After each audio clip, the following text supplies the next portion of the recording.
行旅足迹，巴黎。我们从旧金山出发，长长17个小时的旅程，除了中间在纽约甘乃迪机场停留了2个多小时，其余在飞机上的时间，我们也就在不停地吃吃喝喝下，于凌晨7点半钟，终于抵达了巴黎。这趟旅行让我心里有些感慨，想当年我出抵美洲大陆时，看到从美国到欧洲的机票那么便宜，就一直念着要到欧洲一游。没想到做学生时没有钱，工作时没有空，竟让这一趟欧洲旅行走了我10年的光阴。今日也终于让我走到了。当飞机盘旋在巴黎的上空时，我趴在飞机窗口，凌空望下，心想，就是脚底下那一片绿色的土地，它就是拥有千百年历史和文化的欧洲大陆呢。多少年来，看过了它数不清的故事，听过了它多少的心情，如今我将用这趟旅行来体验那属于我自己的欧陆风情。不知是否喝多了飞机上的红酒，一想到这10年恍如一梦，我竟有人在梦中般的恍惚。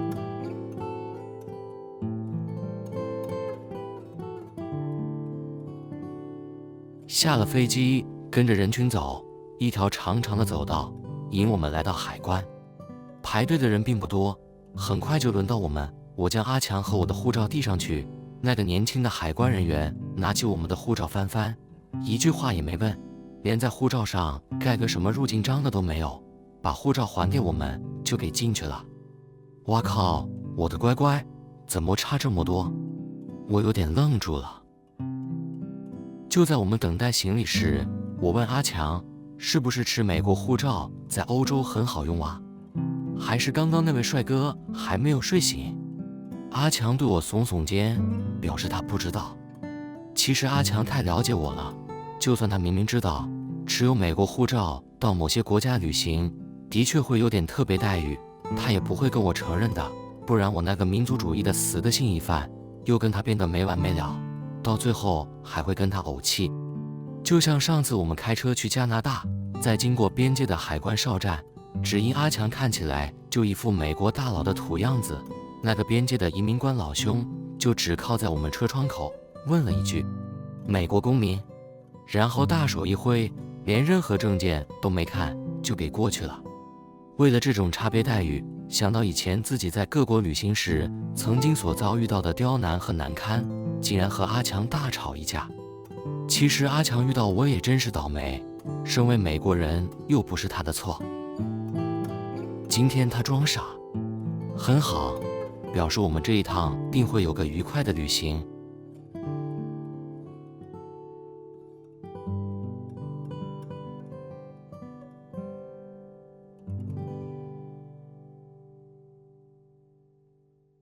巴黎机场。这一趟旅行本来是只有我和阿强2个人的旅行。有一天和我们的朋友杰瑟聊起这次的旅行计划，得知他也刚好计划在这段时间要去英国访友。因为我们的行程计划中也有英国伦敦这一站，杰瑟一听我们还要去法国和荷兰，就提议说他干脆改变行程，先飞到巴黎和我们一起旅游，到英国时我们就分路，他去访友，我们继续旅行，最后再与杰瑟在阿姆斯特丹会合。杰瑟是我们2人共同的好朋友，听到他提出来的建议，我们都无所谓，反正阿强和我又不是去度蜜月，反而在旅途上多个有趣的伴，也多添一份乐趣。因为我和阿强是从美国加州飞来，而杰瑟是从中西部的达拉斯飞来，时间比我们晚了2小时，我们约在这个巴黎机场碰面。这个依前任法国总统所命名的戴高乐机场 Charles de Gaulle 看起来是个规模不小的机场，整个机场大厅非常的现代感，干净明朗的建材，挑高宽敞的空间，让人身处其间也不觉得有压迫感的烦躁。阿强和我因为必须在这里等上2小时，本来我们就坐在大厅的长椅上干等，我实在是坐不住，干脆将行李丢给阿强，自己到处走走，也将整个巴黎机场前前后后逛遍了，同时也找到换欧元的柜台及瑞尔车站。2个小时后，见到杰瑟拉着行李出海关，我马上发挥最高的效率，带他去兑换欧元的柜台换钱，换完钱各自拉着行李就往瑞尔车站去。我方才过来车站看看时，就已发现售票柜台前是大排长龙。当时我就想，反正都是要等，倒不如我现在排队先买票，等一下大家过来时就可以节省很多时间了。果不其然，售票柜台前的长龙更长了，我们手上已经有票了，大大方方的直接进月台。当好一列要进巴黎市区的 B 车准备要离站，真幸运，就当我们跳上车时，车门正好在身后关上。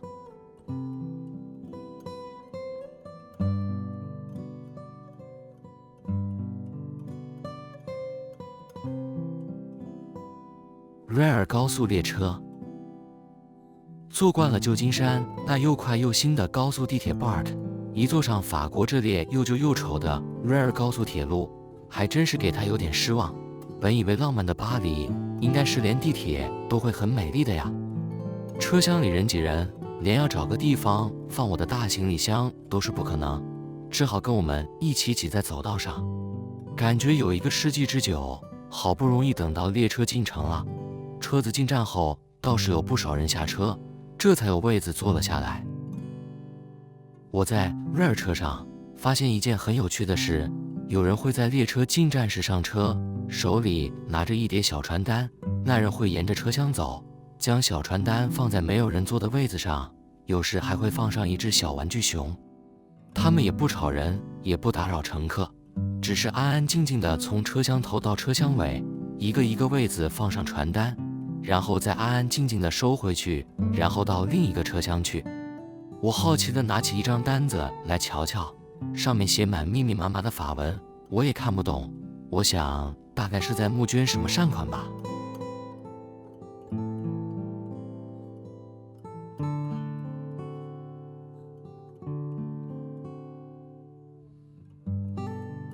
找旅馆。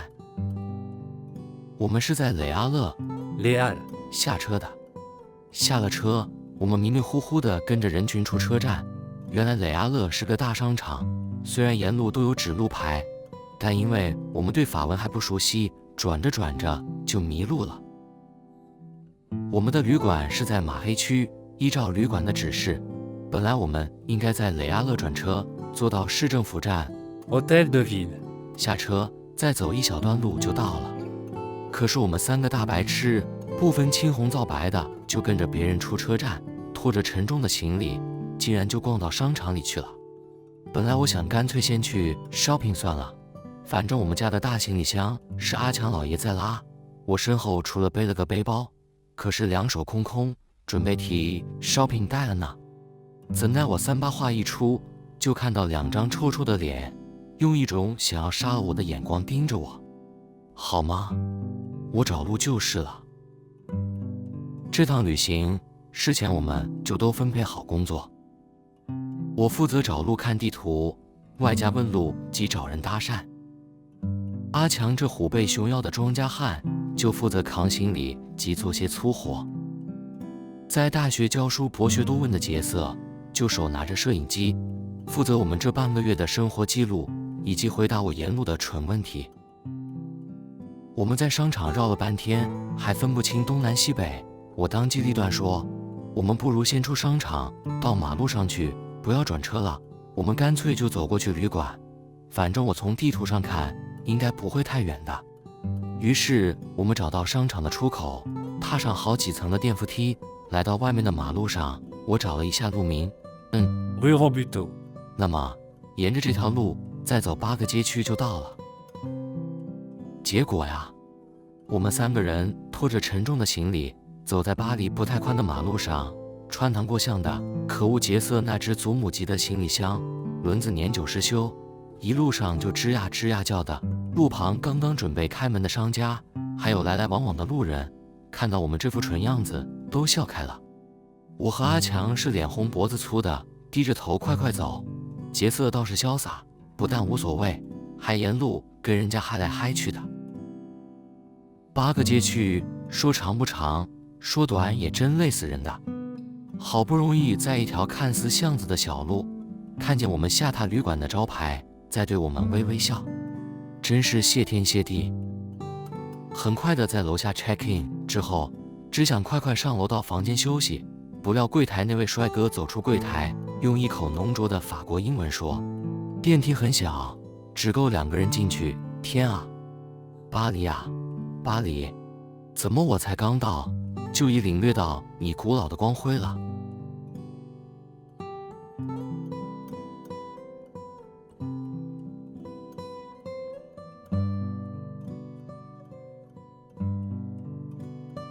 西堤岛，位于塞纳河新的小岛西堤岛， Île de la Cite. 是巴黎的原始。早在西元前4000多年前，这个当初还是塞纳河中的小沙洲上，就有一些所谓的巴黎斯人 Parisis. 居住在这里。他们以渔猎为生，自给自足的世代生活在此，直到罗马帝国的入侵，才逐渐发展成了一个城市的规模。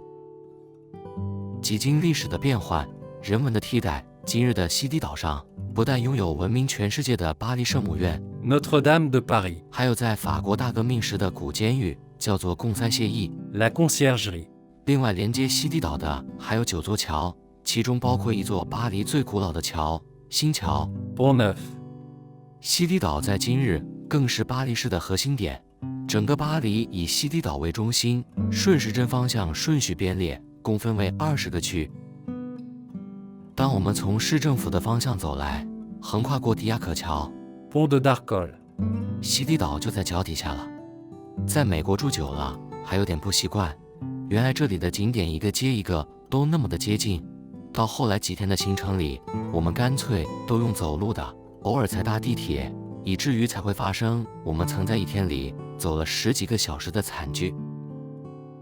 圣母院可真是观光胜地，里里外外都是人潮，连要爬上到钟楼参观都要大排长龙。我们在这里耗了大约2个小时才离开到别处逛逛。离圣母院不远的地方有一个花市，虽然我们只是一介旅人，也不可能将花木搬回家，但是逛逛这里的风情也是令人心旷神怡的。花艺本是阿强的老本行，当他瞧见这一大排的园艺店，有如他乡遇故知般的兴奋，到处东摸摸西看看的。我倒是比较注意那几家的艺品店，找看看有没有什么古董钟之类的。这一趟来到欧洲，仗着它有着悠久的历史文明，想寻找一个天使雕像的古董钟。我收藏天使也有一段时日了，在美国的家里，不论是墙上挂的、桌上摆的、窗前吊的，还是每天使用的家具，到处都是天使飞。就独独客厅那个大壁炉上，缺少一个欧洲式的古典钟，而且还要有天使的。所以我这趟旅行除了观光外，还想看看能不能捡个便宜，毕竟这种东西在美国都太贵了。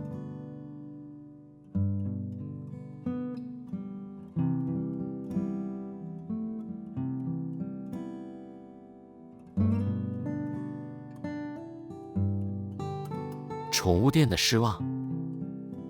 当我们离开新桥时，那个虎背熊腰、平时从不叫饿的阿强，竟然嚷着他快饿昏了。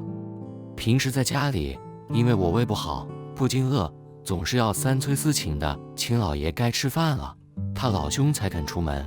呵呵，今天可真稀奇，我赶快抬头看看法国的夕阳，是不是真的在东面呢？不过想想，除了今天早上在飞机上那一顿丰富的早餐外，我们还真的没吃过东西呢。看看时间已是午后3点了，肯定我是太兴奋了，都忘了饥饿。被阿强这一提醒，我自己也觉得饥肠辘辘了。于是我们决定沿着河岸走，看看有没有什么餐厅。常听说在左岸喝咖啡，我猜这沿河一定有很多的咖啡馆吧。我也想来一杯左岸咖啡，看看左岸的咖啡是不是特别香。我们也分不清河的哪一边是左岸或右岸，反正就沿着河岸走，不但没看到什么咖啡店，倒是发现一大排的宠物店和园艺店。看到宠物店，阿强和我都忘了饥饿，一转身就逛进去了。宠物店里一排排的笼子里，一只只小狗小猫的好可爱，让我们想到家里那5只被宠坏的猫狗。不知我们不在家，有没有想念爹地和爸爸呢？听说法国巴黎是狗的天堂，我也常在杂志画报或电视里看到那种穿着时尚的女人，手里牵着逛大街的，也是一只只打扮入时的狗。我心里猜想，在巴黎的宠物店一定有卖很多设计别致的狗衣服和狗饰品。没想到刚刚来到法国，还没给自己买点名牌呢，倒是为家里的女儿们 shopping 起来了。虽然在家里那些狗女儿的衣服已经多到需要衣柜来装了，但我还是买得乐此不疲。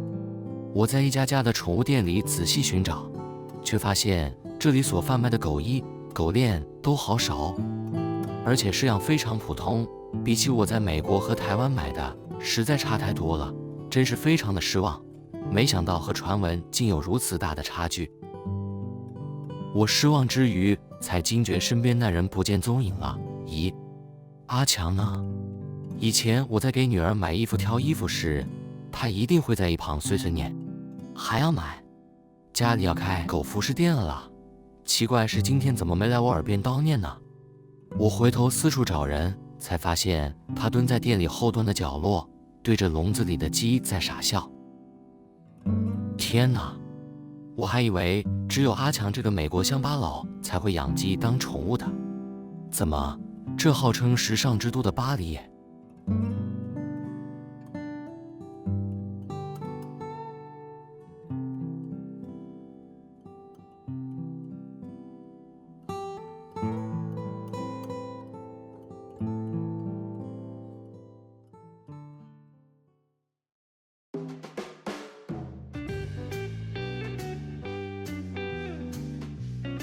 一顿美丽的午餐。从一家家宠物店抽身出来，穿过那些园艺店堆在人行道上的花木森林，终于让我们在古监狱的对面路口找到一家有卖餐点的咖啡店。这家规模不小的咖啡店名叫 Au Vieux Châtelet。当我们一进门，一位短发的帅哥迎面而来，一开口就跟我们说英文，倒让我们三个相视而笑了。不知是这里是观光地，还是阿强和杰瑟长得太美国了。这位巴黎帅哥非常的亲切，问我们是否用餐还是只点饮料。我对他说，我们饿得可以吞下整只牛了。他特别帮我们安排在窗边的位子，好让我们可以享受食物外，还可以欣赏外面的塞纳和风景。他拿来一份英文的菜单，我和杰瑟点了蛋饼，阿强要了一份特大号的三明治。不知因为是咖啡店的关系，这里的桌子都好小，我们三个人挤在一起，好像在挤沙丁鱼一样。桌子上光是摆上我们点的饮料都快满出来了，等一下，真不知要如何放得下3张大盘子。果不其然，当我们的餐点来了，眼看就是放不下，那位帅哥真是训练有素，只见他东挪西移，竟然奇迹似的将全部的东西摆上桌。我大乐，给他鼓掌称好，一不小心就把我眼前的茶杯打翻在地上了，当场把所有的人笑翻了。我讪讪地将杯子捡起，那位好心的帅哥马上帮我补上一杯新茶。其实这顿午餐还真是美味，大概我们都饿昏了，我就觉得这蛋饼做得特别好吃。那帅哥有时抽空还会过来问候一下，顺便聊一聊。不知是大家的雷达相通，还是我们3个大男人一起旅行，实在太令人怀疑了。那位帅哥自己就跟我们聊起他去年到旧金山旅行，在卡斯楚发生的糗事。当我告诉他我和阿强就住在旧金山湾区，他大喜，还请我们3人吃蛋糕。另外也告诉我们，在巴黎有几家不可错失的酒吧，一定要去。谁说巴黎人冷漠？我们才刚刚到达，就已经领教到法国人的热情了。这一顿巴黎午餐还真是美丽呢。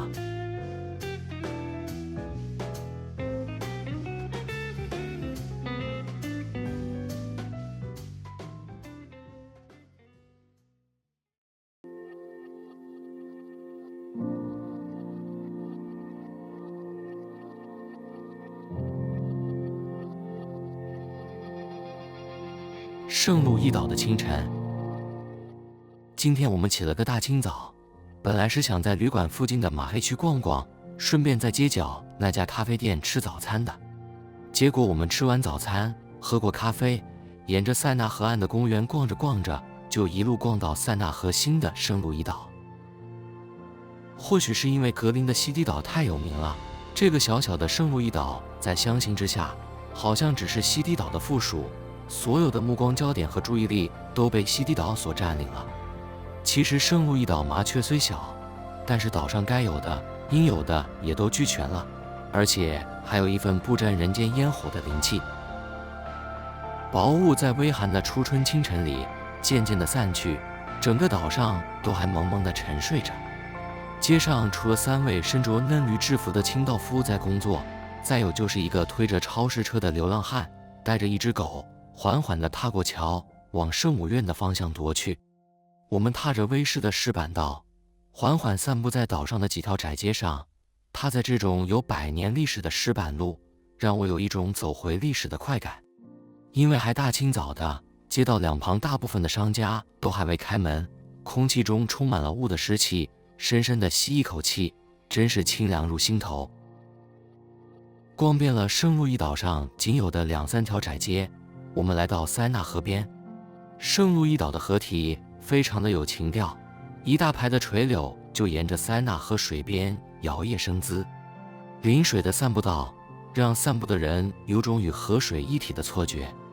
像今天这样的清晨，河面上漂浮着一层氤氲的薄雾，苍苍的河水悠悠流过脚边，垂柳依依，流水脉脉。我们伫立在河岸，又感受到沉睡中的巴黎另一种不沾脂粉的脱俗。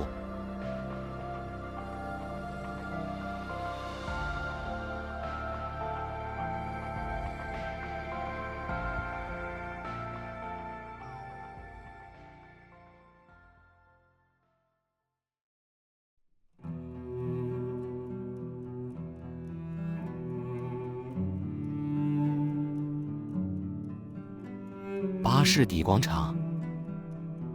在巴士底广场的地铁站，从一踏出地铁车厢，我看见车站内整面墙上色彩艳丽地画着法国大革命历史的壁画，仿佛那场大革命就从此时此刻开始。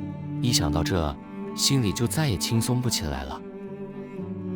1789年7月14日，巴士底监狱被攻破，法国大革命开始，于是展开一场又一场的街巷战斗。巴黎的民众携带着短刀斧头涌上街头，与那个腐败的宫廷政权对抗。就在炮火连天的巴黎，一场暴民的围攻下，就将那个有30英尺厚、100英尺高围墙的巴士底监狱攻破，同时马上拆除这个代表集权的庞然大物。站在空旷的街头，看着街心那根高耸入天的纪念塔，心里一想到这场影响世界甚巨的大革命，我脑海里一直盘旋着《悲惨世界》舞台剧里的那首歌，那首伴着巴黎人民展开革命的歌声。霎时，好似周遭开始响起隆隆的鼓声，咚咚咚地回荡在此起彼落的炮火声中。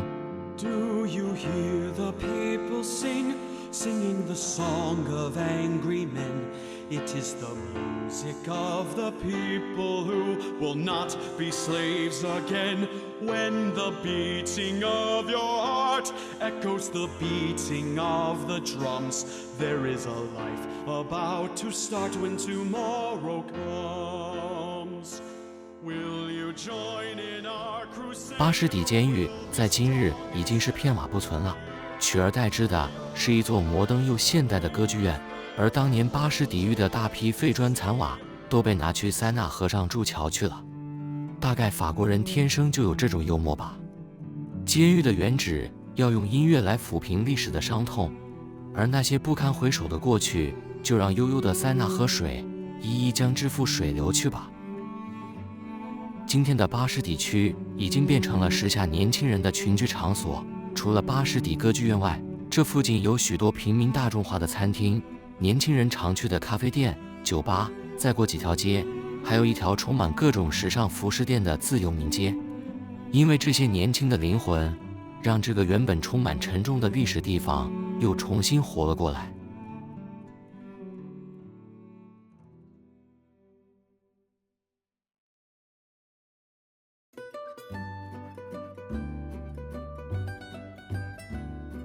传统市集。巴黎有一条美丽的运河流经巴士底广场，然后静静地穿过巴士底广场的地层，运河上头便是巴黎著名的传统市场。市集里没有现代超市的冷漠与制式，传统市场的混乱与拥挤，正是巴黎最原始生命的表征。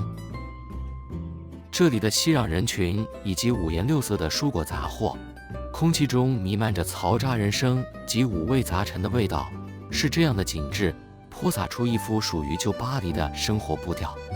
我们跻身在人群里，也不是真的想买些什么，只是能感受一下当地人的生活情趣，要远比去逛百货来得有意思多了。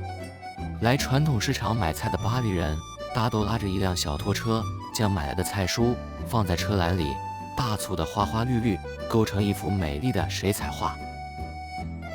我发现那些上菜市场的人们，除了一些脚步蹒跚的老公公、老婆婆以外，几乎都是男人上菜市场的。原来法国男人是这么可爱啊！我不禁在脑海里描绘出一个画面，在这个美丽的星期天早晨，一个法国男人起了个大早，拉着拖车上菜场，挑选当天最新鲜的蔬果，好为自己心爱的人煮一顿精致的美食，共度一个浪漫的星期天。我们逛着市集，眼底是一片太平盛世的景象，耳朵里听着小贩和买菜人讨价还价的对话。虽然我听不懂法语，但却产生一种类似民谣的韵律感，仿佛一首首迷人的相送正飘扬在空气中，生命的雀跃与美丽全然呈现在这一个美丽的早晨市集。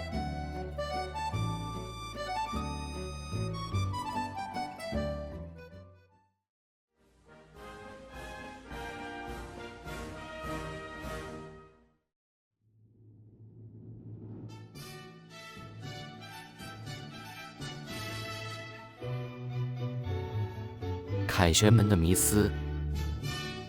位于新城广场 Place de l'Étoile, 中央，四周有12条大道辐射出的凯旋门， Arc de Triomphe, 本身就是一个非常壮丽的拱门建筑。凯旋门是从1806年由拿破仑下令开始建造的，为的是庆祝法国大军连番的胜利。拿破仑的愿望是让法国的大军迈开大步，从凯旋门下雄壮地行军而过，好炫耀拿破仑的丰功伟业。不料他老人家命不够长，在德国莱比锡的一场兵败后，凯旋门也停工了，他一辈子都无法见到凯旋门的完工。就在停工的36年后，凯旋门再度动工完成，只可惜拿破仑他老人家只能躺在棺木里，由8匹军马拉着4轮大马车从凯旋门下穿过。凯旋门的壮观，光从爬那200多阶的窄梯就可知一斑。那窄窄的阶梯呈螺旋而上，我爬得气喘吁吁，又不能停下来，因为后面的人一直追赶上来。如果我一停步，所有的人全部都得停下来，因为楼梯实在太窄，没有多余的空间让别人超车。我只好咬紧牙根，一鼓作气爬到顶部。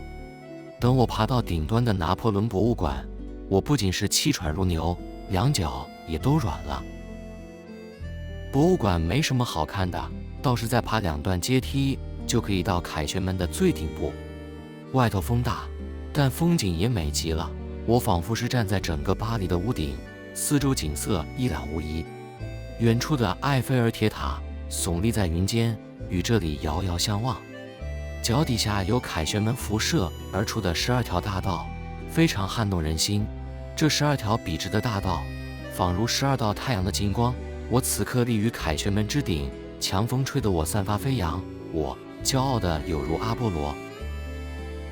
凯旋门中央地下有一座纪念民族英雄的长明之火，这火终年不息，代表法兰西人的精神，世代不灭。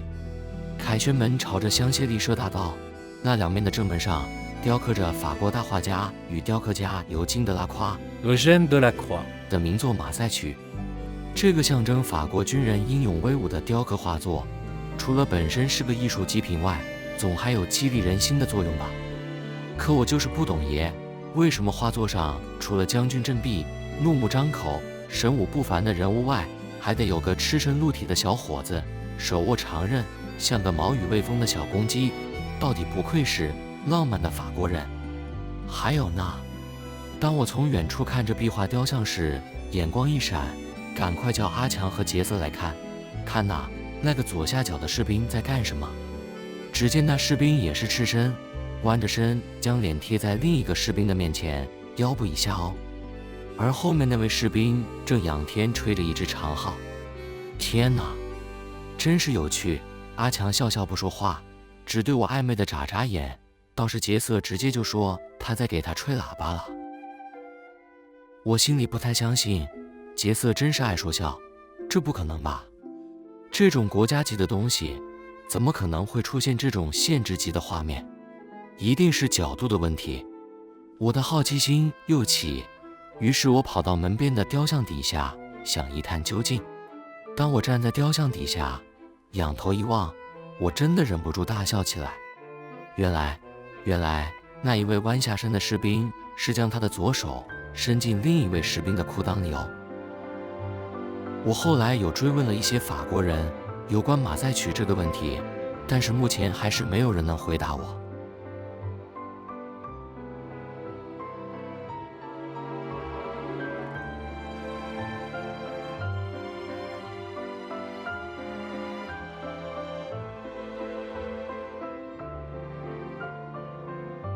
瓜牛之夜。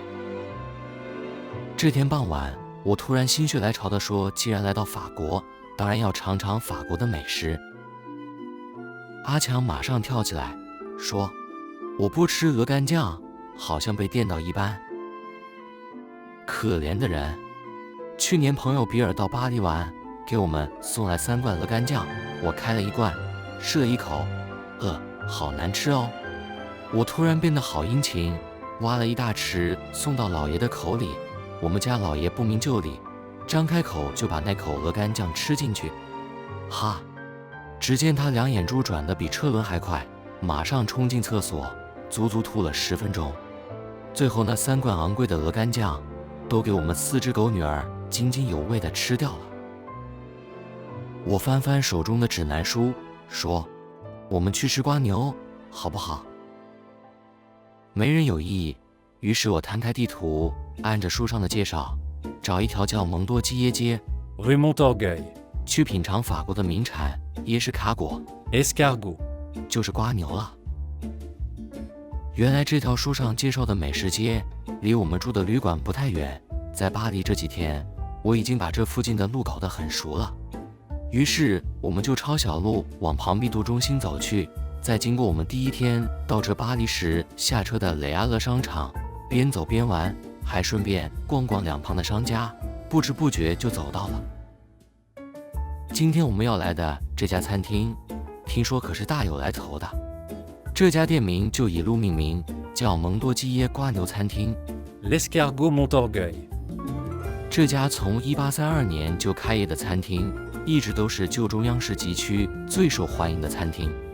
听说在1918年，欧洲同盟国的代表们就在这家餐厅庆祝第1次世界大战的结束。我的乖乖，这么有来头的餐厅，我看账单应该也不简单吧？光看那牌头就知道了。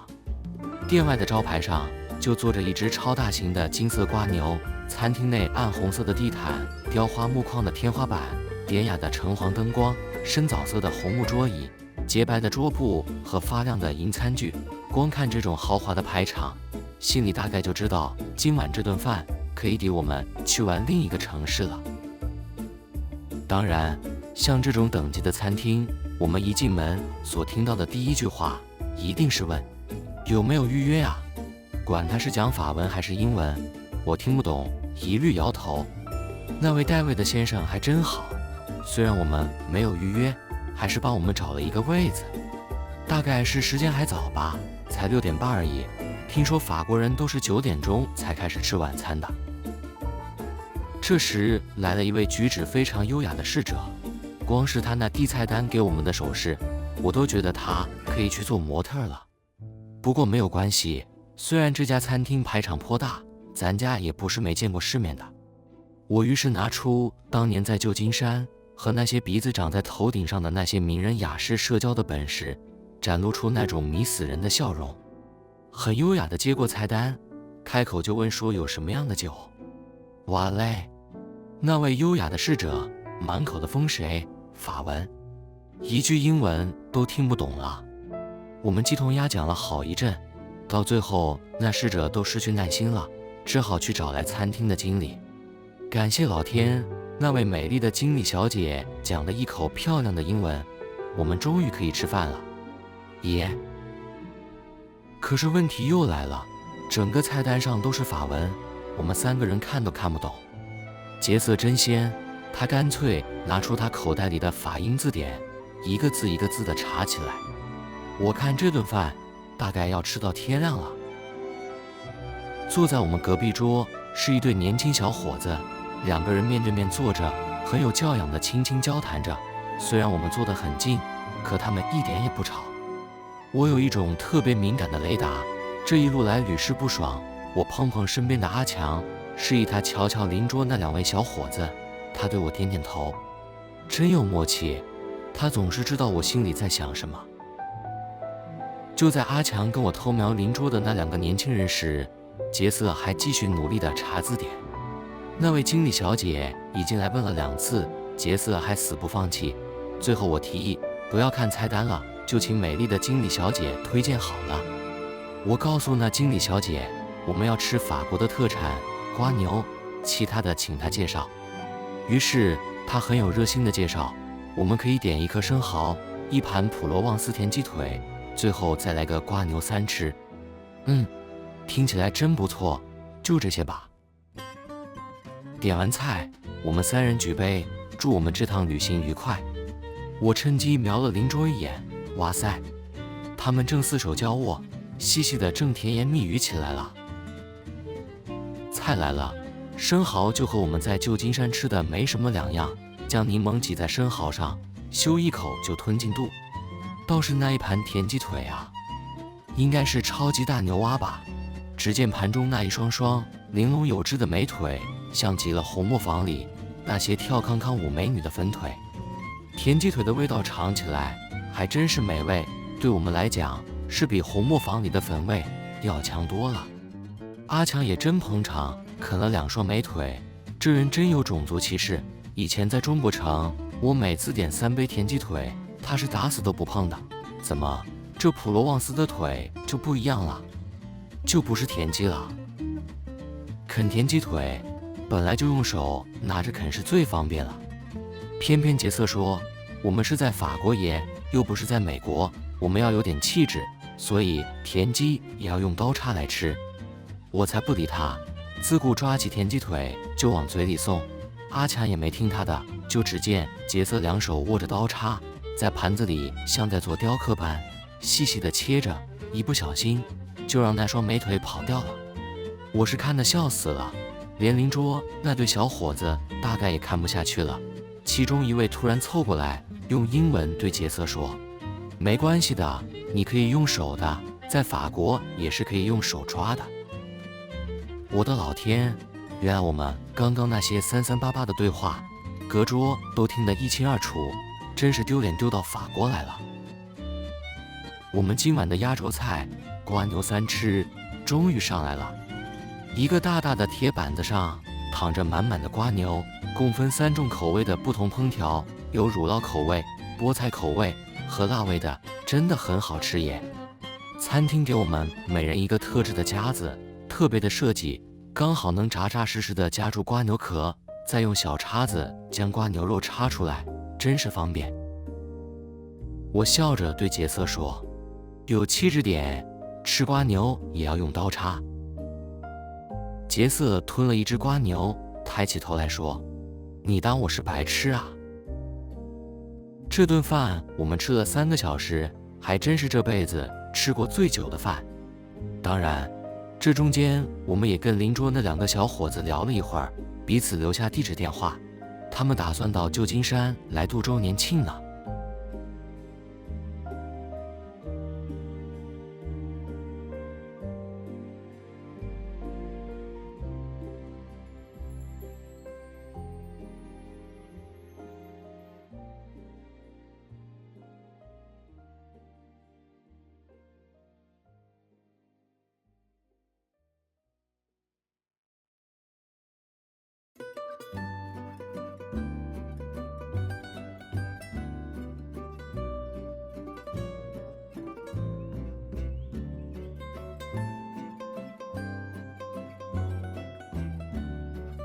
马黑风情。若说旧金山有个卡斯楚圣地，那么在巴黎历史悠久的马黑区 Le Marais.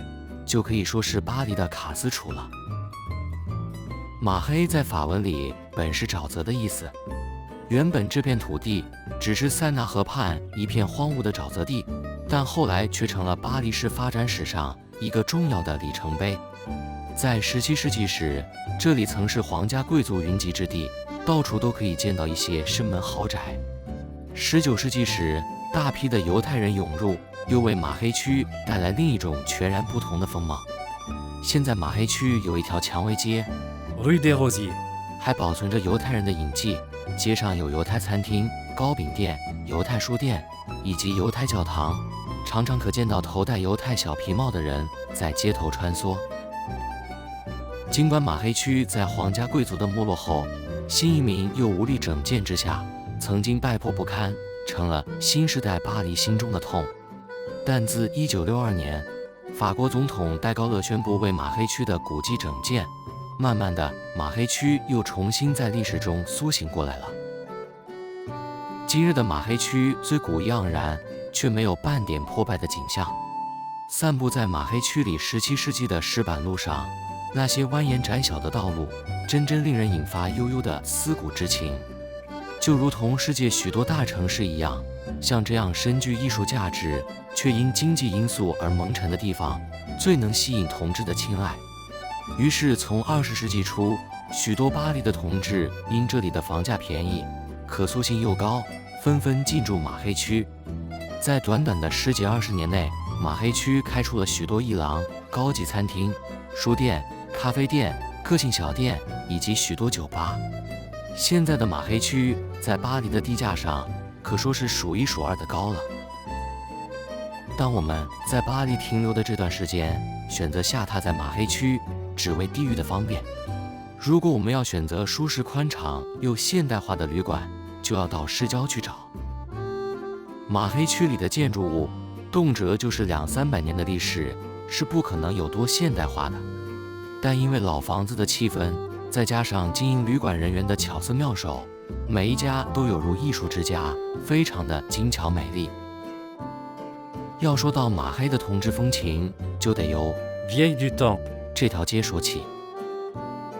在这条街上有许多的同志商店、酒吧，以及以同志为消费族群的餐饮店。也因为这些庞大的彩虹消费，让一条小小的街道热闹得有如一个市集。每当夜幕低垂，马黑区从庞毕度中心那一区开始，浓艳的夜色一路泼洒到市政府这一边。庞毕度中心附近充斥着餐厅、酒吧及年轻人，部分昼夜都是热闹非凡。虽然这一带也有些同志常去的酒吧和餐厅，但因为游人及观光客太多，当地人还是比较喜欢待在 Vieille du Temple. 这边。我们住的旅馆就在这区的中心，每天早晚我们进进出出的那街角的几家咖啡酒吧店总是坐满了帅哥，尤其是在街旁的露天座位上，常有那种单身的帅哥，桌上一杯咖啡或红酒，或阅读书报，或看路上行人。每次我们在这一带进出时，我都故意放慢脚步，让阿强和杰瑟走在前头，然后我一双眼就忙不停了，即使只是匆匆走过，抛一个桃花媚眼，有时那帅哥远远对我一笑，都可让我暗爽个半天呢。后来阿强识破我的诡计，每次我们进出这一带，他都会变得好热情哦。如果街头上没有什么帅哥，他就只是拉住我的手。若是遇到周末、假日，整条街像大白白一样的热闹，满街到处是帅哥时，他老爷干脆就大手伸过来，将我拥在怀里，让我那双不安分的桃花眼不能到处看，真是贼哦。另外一条街 Rue Sainte-Croix de la Bretonnerie. 这条小入巷弄的窄街，沿街都是另类服饰店以及酒吧。入夜后，窄窄的街道两旁人潮如海浪，一波涌向一波，非常的壮观。街上的那些人，有成群结队的，有形单影只的，熙熙攘攘的，增添了夜色的浓郁。在这条街和 Rue des Archives. 的交接口有几家热闹的酒吧，平时人潮就不断。若遇上周末，这几家酒吧容不下大批客人，因此很多人在酒吧里买了酒就跑到马路上来了。夜越深，人群越多，到了午夜，马路上便挤满了人，车子已经开不过去了。于是警察也来了。警察不是来驱赶人群，而是来管制马路交通，好让人们能痛快及安全地派对。这又是我看巴黎的另一奇景。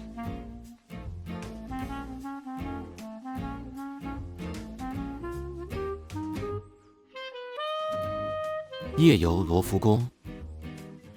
参观罗浮宫，除了在白天博物馆开放的时间里可以买票堂而皇之入内去参观蒙娜丽莎及维纳斯以外，其实在夜里应该再来一次，不为参观馆内那些不朽的艺术巨作，而是真正的参观罗浮宫本身那个壮丽豪华的建筑。这晚和一位多年不见的老友碰面参叙，吃过晚饭后，这位老巴黎说要带我们四处走一走，于是我们从庞毕度中心的后面一路逛向塞纳河畔。夜里的塞纳河灯火辉煌，梦幻迷离，实在美得不像是人间的景色。我们就沿着河畔边走边聊，竟也走到罗浮宫了。朋友说，没有见过夜晚的罗浮宫，便没有真正见识到罗浮宫的美。朋友的话果真不假。当我们踏入罗浮宫内廷的皇家广场时，我真的感动得久久不能言语。广场四周的宫殿，一排排整整齐齐的巴洛克风建筑，每一扇窗门都盖得一模一样。夜里宫殿上打着一排排整齐的灯光，将广场照得一片晕黄。当人伫立在广场上，仰头望着四周橙黄色的宫墙，眼前会有一种天旋地转的晕眩，好似天地在此交替，历史与现代在此交融。我站在这宇宙洪流的中央，迷失在时空的错觉里。穿过皇家广场，便来到著名的拿破仑广场，贝聿铭所建的玻璃金字塔便在这里。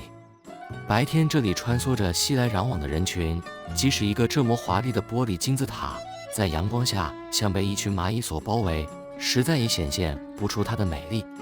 夜里便不同了，尤其是像今晚这样清凉的初春夜色，没有拥扰的人潮，那静静的金字塔在灯光的照耀下，散发着一种独特的幽情。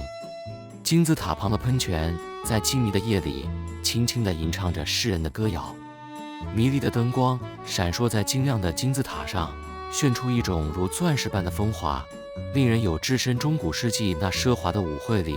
我身着华丽的夜宴服，踏着优雅的华尔兹舞曲，回旋在这晶亮的夜幕下，久久不忍离去。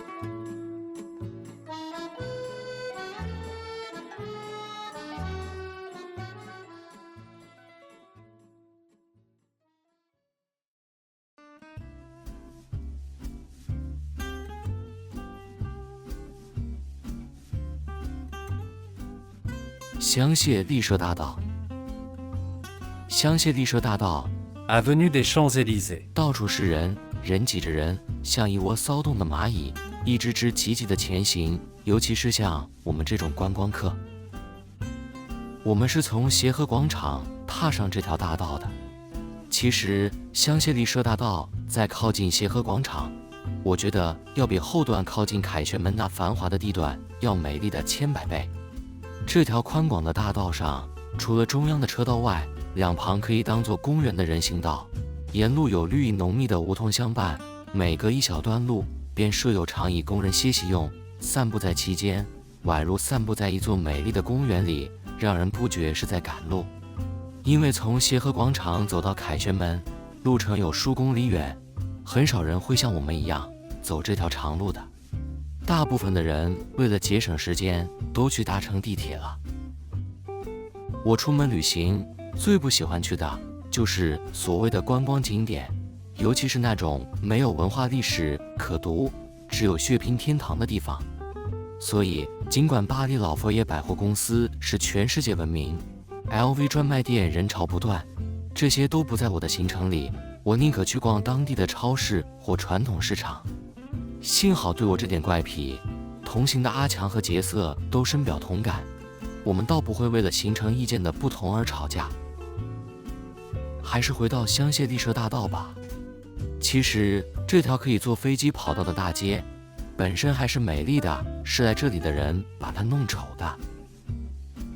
我沿路没有再注意两旁的名品店，倒是有注意到，巴黎市府的确是花了很大的心思在这条大道上。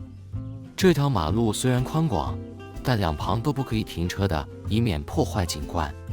但是马路上那么多车，路上那么多的人，叫他们把车子停哪里呢？原来地下有一个超大的停车场，而且出入口沿路很多个，不会大排长龙，只为要进入停车场。这样的贴心设计值得为之鼓掌。同时我也看到人行道旁的长椅和路灯，设计现代化、简洁明亮，是个用心的设计。人说巴黎处处是艺术，此话可真不假。即使在这个龙蛇混杂、观光客云集的市集，市容设计还是费尽巧思，结合实用与美观于一体。我不觉得在香榭丽舍大道上喝咖啡有什么特别浪漫的。看到有几家咖啡店在宽广的人行道上摆上一堆桌椅，用一些架高起的盆景将这些所谓的露天咖啡座围起来。这些被围起来的咖啡座看起来犹如一座座在人海中被围起来的孤岛，而一些远道而来的观光客就花了高价，坐在孤岛里喝着咖啡或用餐。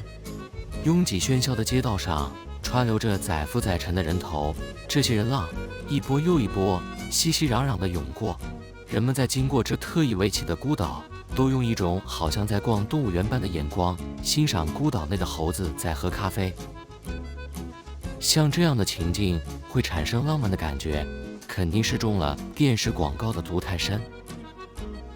香榭丽舍大道是一个有趣的地方，新潮与老旧，优雅与庸俗，高级与廉价，悠闲与匆忙，这些生态都很和谐地在此共同生存着。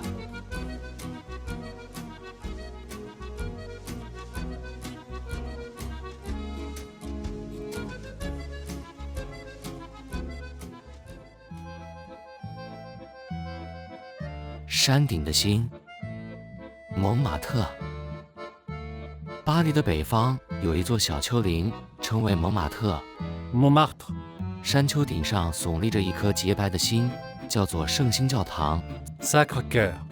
由于蒙马特的地势较高，不论是白天或夜晚，登上山丘可以俯览整个巴黎市的景观，尤其是在好天气的夜里，整个巴黎市仿佛荡漾在灯海的浮波里，非常的浪漫。蒙马特从19世纪末就一直是巴黎的艺术家、诗人及画家的聚集之地。在那些随着地势高低起伏、弯弯曲曲的巷弄窄路内，各式各样的酒吧、餐厅、咖啡店及声色场所，更是给蒙马特区染上一层喧嚷热闹又堕落颓废的色彩。在蒙马特丘陵的最高点，有一座白色的教堂，教堂最大的特色是3座具有拜占庭风格的巨大圆顶，非常的壮丽。圣心教堂始建于1876年，历时43年才完工。教堂的后侧还有一座高84公尺的钟楼，钟楼里的巨钟重达19公吨，是世界最大的钟之一。我们分别在白天和夜晚各来过蒙马特一次，尤其是夜晚的蒙马特山上，少了白日里大批观光客拥塞的喧哗嘈杂，四周静寂幽暗的氛围。斜坡阶梯旁亮着一盏盏昏黄的路灯，树影幢幢，迎着夜风飘摇，这里成了情人约会谈心的好地方。白色安详的圣心教堂在夜晚里被打上强光，趁着黑夜的帘幕下，庄严地在山丘顶上闪耀着圣洁的光辉。我们坐在教堂前的阶梯上，远眺山下迷离的巴黎市夜景，那千万盏的灯火，尤以闪烁着千万种的心情，抚临万家灯火的情愫，让人心中有一种出世的怅然。白日的蒙马特又是另一种红尘喧嚣的面貌。据说每天约有5万名的观光客蜂拥上蒙马特的丘陵，除了参观圣心教堂以外，观光客最喜爱的大概就是教堂左下方的铁特广场 Place du Tertre。 这个小小的广场四周全是咖啡小店、画廊、古董店以及卖纪念品的商家。广场上每天汇聚了数百位的露天画家，摆出摊位作画卖画，也有很多专门帮人画肖像的，它们常常是一条板凳、一把方椅，再加上一个画架，就可以做起生意来了。广场上通常拥挤的有如一个菜市场，有看热闹的观光客，有低头默默作画的，有大声吆喝拉客的，还有一些扒手小偷也混杂其间。人间浮世绘的精彩，在这个小小的广场上，正锣鼓喧天地上演得如火如荼。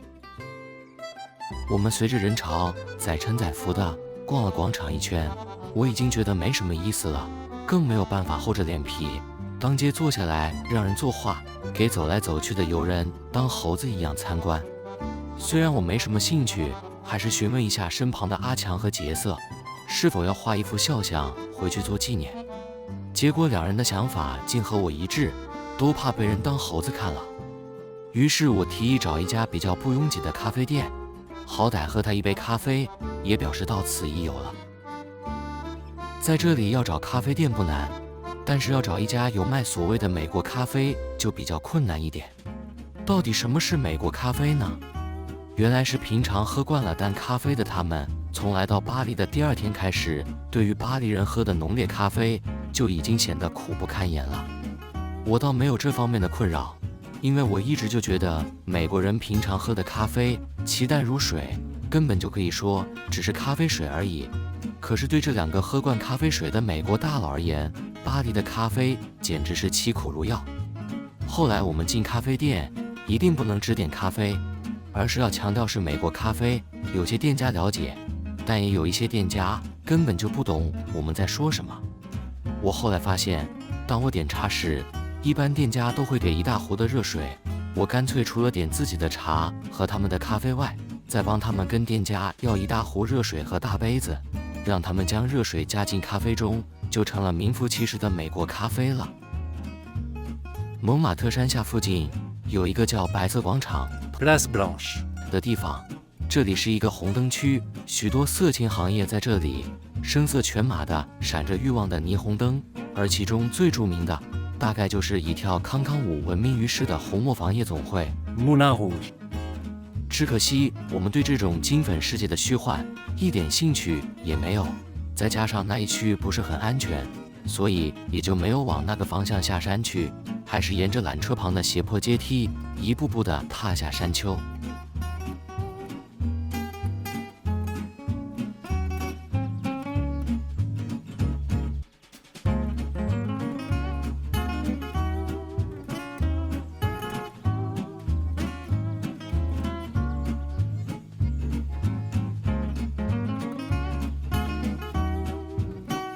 如果你喜欢这部有声书，请您按赞、订阅、加分享，谢谢。